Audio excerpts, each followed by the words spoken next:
I'm really excited to share with you some findings that really surprised me about what makes companies succeed the most, what factors actually matter the most for startup success.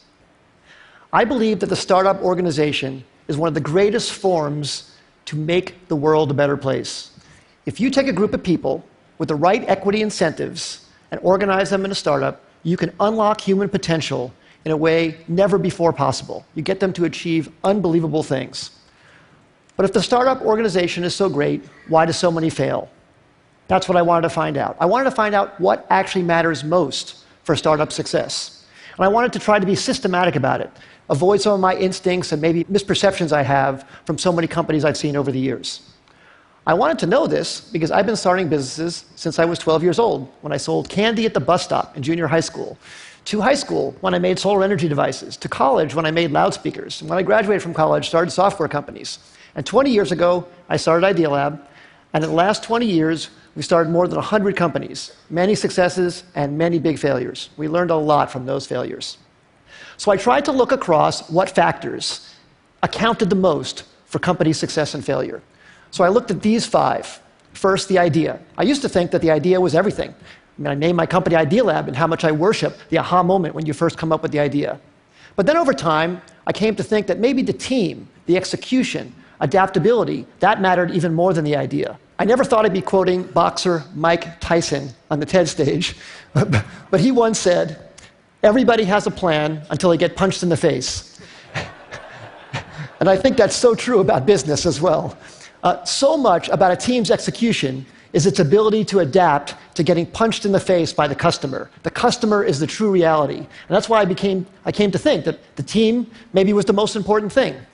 Then I started looking at the business model. Does the company have a very clear path generating customer revenues? That started rising to the top in my thinking about maybe what mattered most for success.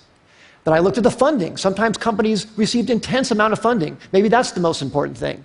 And then, of course, the timing. Is the idea way too early and the world's not ready for it? Is it early, meaning you're in advance and you have to educate the world? Is it just right, or is it too late and there's already too many competitors? So I tried to look very carefully at these 5 factors across many companies. And I looked across all 100 Idea Lab companies and 100 non-Idea Lab companies to try and come up with something scientific about it. So first, on these Idea Lab companies, the top 5 companies, CitySearch, Cars Direct, GoTo, NetZero, Tickets.com, those all became billion-dollar successes. And the 5 companies on the bottom, Z.com, Insider Pages, My Life, Desktop Factory, People Inc., we all had high hopes for, but didn't succeed. So I tried to rank across all of those attributes how I felt those companies scored on each of those dimensions. And then for non-Idea Lab companies, I looked at wild successes like Airbnb and Instagram and Uber and YouTube and LinkedIn, and some failures. Webvan, Cosmo, Pets.com, Flues, and Friendster. The bottom companies had intense funding. They even had business models in some cases, but they didn't succeed. I tried to look at what factors actually accounted the most for success and failure across all these companies, and the results really surprised me. The number one thing was timing. Timing accounted for 42% of the difference between success and failure. Team and execution came in second, and the idea, the differentiability of the idea, the uniqueness idea, that actually came in third. Now, this isn't absolutely definitive. It's not to say that the idea isn't important. But it very much surprised me that the idea wasn't the most important thing. Sometimes it mattered more when it was actually timed. The last 2, business model and funding, made sense to me, actually. I think business model makes sense to be that low because you can start out without a business model and then add one later if your customers are demanding what you're creating. And funding, I think as well. If you're underfunded at first, but you're gaining traction, especially in today's age, it's very, very easy to get intense funding. So now let me give you some specific examples about each of these. So take a wild success like Airbnb, that everybody knows about. Well, that company was famously passed on by many smart investors because people thought, no one's going to rent out a space in their home to a stranger. Well, of course, people proved that wrong. But one of the reasons it succeeded, aside from a good business model, a good idea, great execution, is the timing. That company came out right during the height of the recession when people really needed extra money. And that maybe helped people overcome their objection to renting out their own home to a stranger. Same thing with Uber. Uber came out, incredible company, incredible business model, great execution too, but the timing was so perfect for their need to get drivers into the system. Drivers were looking for extra money. It was very, very important. Some of our early successes, CitySearch came out when people needed web pages. GoTo.com, which we announced actually at TED in 1998, was when companies were looking for cost-effective ways to get traffic. We thought the idea was so great, but actually the timing was probably maybe more important.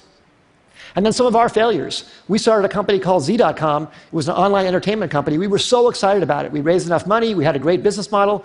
We'd even signed incredibly great Hollywood talent to join the company. But broadband penetration was too low in 1999, 2000.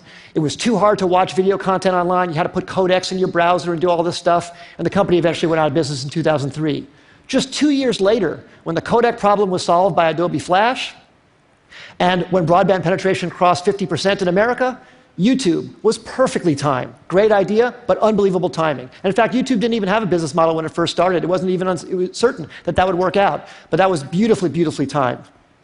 So what I would say in summary is execution definitely matters a lot. The idea matters a lot, but timing might matter even more. And the best way to really assess timing is to really look whether consumers are really ready for what you have to offer them, and to be really, really honest about it, not be in denial about any results that you see. Because if you have something you love, you want to push it forward, but you have to be very, very honest about that factor on timing.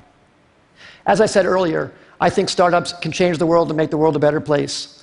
I hope some of these insights can maybe help you have a slightly higher success ratio and thus make something great come to the world that wouldn't have happened otherwise. Thank you very much. It's been a great audience.